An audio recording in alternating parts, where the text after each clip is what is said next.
Moadim l'simcha. Today is the yurtzeit of Maran Harav Yosef Dov Halevi Soloveitchik.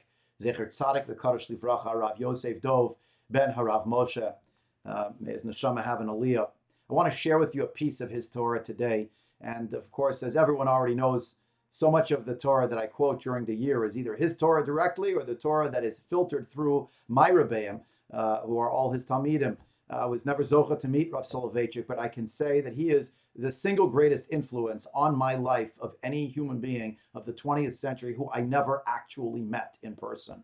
And I want to share with you a piece that's been on my mind. Yesterday we all would have been reading Shir HaShirim had we been in shul. There's a pasuk there that Rav Soloveitchik, in his signature way, understands from the time period of his childhood as something that he's thought about and meditated about. I want to share with you, I'm reading you verbatim from an article that he wrote called "The Synagogue as an Institution and as an Idea."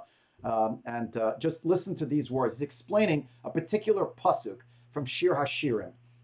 The pasuk reads, "Hinei mitato sheli Shlomo shishim giborim saviv lamigiborei Yisrael, kulam achuzei cherev mulumdei milchama, ish charbo irecho mipachad balilot." What kind of story does this verse relate? It pictures the hall with the litter or bed of Shlomo HaMelech, guarded by 60, that's 60, mighty men of the mighty men of Israel, all handle a sword and are expert in war. Yet every man has his sword upon his thigh because of the dread of the night. Mipachad balilot. I remember, writes Rav Soloveitchik, I remember how as a little boy I was studying with my Rebbe, Shir HaShirim, and when we came across this passage, I asked him, what is the dread in the night? What is mipachad balilot? He did not answer me. But the question nevertheless kept bothering my mind. I came home and I asked my mother, what is mipachad balilot?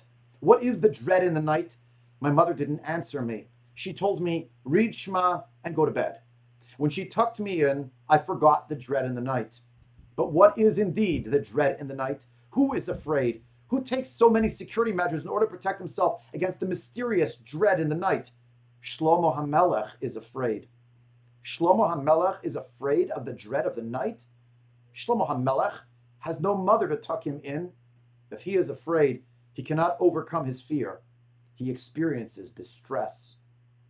Who is Shlomo HaMelech? Asks Rav Soloveitchik.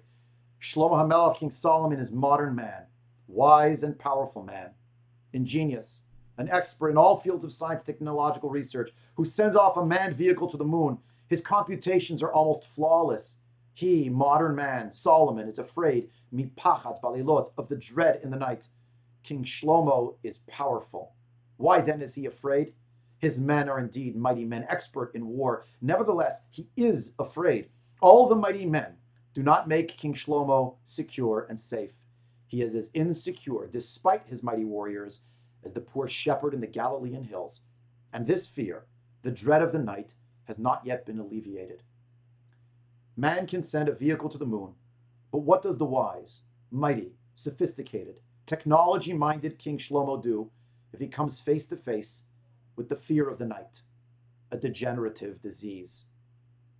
Let me pause here and ask you to ask yourself, as I was turning this over in my mind over Yom Tov, could this have not been written a week ago? We who live at a time of sophistication, of great might, of technology, where we can conquer everything that stands before us as a hurdle, of course we can, except for one thing, mipachat balilot, the fear of the night, a degenerative, and in our case, terribly infectious disease. Rav Soloveitchik, however, goes on. I'll read you one last little excerpt here. Our evening and morning prayers reflect our fright in the night and our joy in the morning. In the evening, we recite the blessing, he means to say in Mariv, Baruch Hashem le'olam amen ve'amen, whose central phrase is, Biyadcha afkid ruchi, I entrust my spirit to thee. Man surrenders his total existence to God. Man is ready to bring the supreme sacrifice. The fear in the night manifests itself in the recital. The Jew accepts God's inscrutable will. He does not know whether God's grace will be bestowed upon him and that he indeed will rise from his slumber. When he does rise in the morning, he recites with a happy mind the prayer, Elokai, Nishamas Natatabi, my God, the soul that you have imparted to me. Man is a happy and surprised person. There's an element of excitement and wonder in that blessing. God bestowed a precious gift upon him, a new life. He praises the Almighty for every heartbeat and every activity he can engage in. The dread in the night, mipachad balelot, turns into a great ecstasy, ahava rabbah, a great love. Elsewhere, Rav Soloveitchik explains in another piece, the Gemara Masechet to Brachot and Daf Yud Bet Amud Aleph, where there's a Torah in the name of Rav, Kol Shel Amar Emet V'Yatziv Shachrit V'Emet V'Emuna Arvit Lo Yatzi Dei Chovato. Anyone who neglects to say the words Emet V'Yatziv, true and firm in the morning, and Emet V'Emuna, true and faithful in the evening, has not fulfilled their obligation of the Shema. Shenemar, as it says in Tehillim chapter 92, Lahagid Baboker Chazdecha V'Emunotcha Balilot, to tell of your kindnesses in the morning and of your faithfulness at night. Rashi of Soloveitchik reminds us, teaches us that Emet V'Yatziv is about the chesed that Hashem has done with our forebears. They took us out of Egypt, they split the sea, they crossed us through it. But Emet V'Emuna, that's about the future. Af ala atidot shanu mitzapim, that we are looking forward, Sheyekayim lanu, Haftachato V'Emunato Liga Aleinu, etc., that we are hopeful, we're looking, that Hashem will fulfill his promise and his faithfulness to redeem us, and the like, and among other things, V'lasum nafshena b'chaim, to place our spirits in life, to feel that sense of life. Rashi teaches us, says Rav Soloveitchik, that there are two types of Kabbalat Ol Malchut Shamayim. The first, in the morning, is of course about submission to Hashem, the acceptance of the divine yoke, but to appreciate it as a sense of thankfulness, of recognition to the Almighty for all the gifts and good things he has given us. A person recognizes that they're not independent, but rather that they are dependent on others, and of course, dependent on a Kadosh Baruch Hu. And therefore, it begins with a sense of thanksgiving. But at night, the Kabbalah U'Malchut Shamayim, the acceptance of the divine yoke, is different. There, the sense of trust in a Kadosh Baruch Hu and the reliance upon him is about a faithfulness for the future, a sense of hope. And that's what Ve'emunatcha Balelot means, your faithfulness at night. I would simply add to this, and the Rav basically says this further along, that that's the brach of Hashkivenu, what's called the notion of a Geula Arichta, the elongated sense of redemption. Gal Yisrael is already the moment of recalling redemption, but the Geula Arichta, as Chazal describe it, is the elongated sense that the redemption, the final full redemption, is yet coming.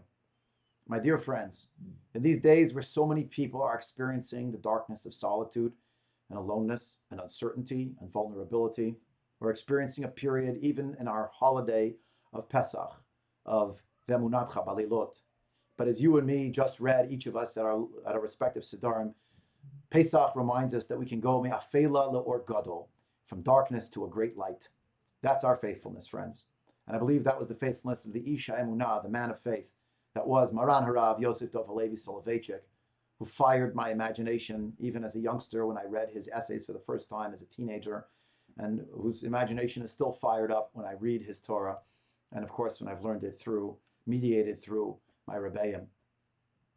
May we be those Jews who are the Jews of Lahagid Baboker Chazdecha in our Hallel and Hodah of Hashem now in Chag HaMatzot and the holiday of Pesach, and also the Jews of great faithfulness, that the days of redemption are well nigh. They're coming, my friends. The time of darkness will give rise to great light. May it be speedily and in our day. And may the zechut of the neshama, our little learning tonight, be indeed a melitz yosher, an advocate for us on high, the soul of Maran Harav Yosef Dov ben Harav Moshe Halevi, zecher tzadik v'kadosh livracha. Modim l'simcha.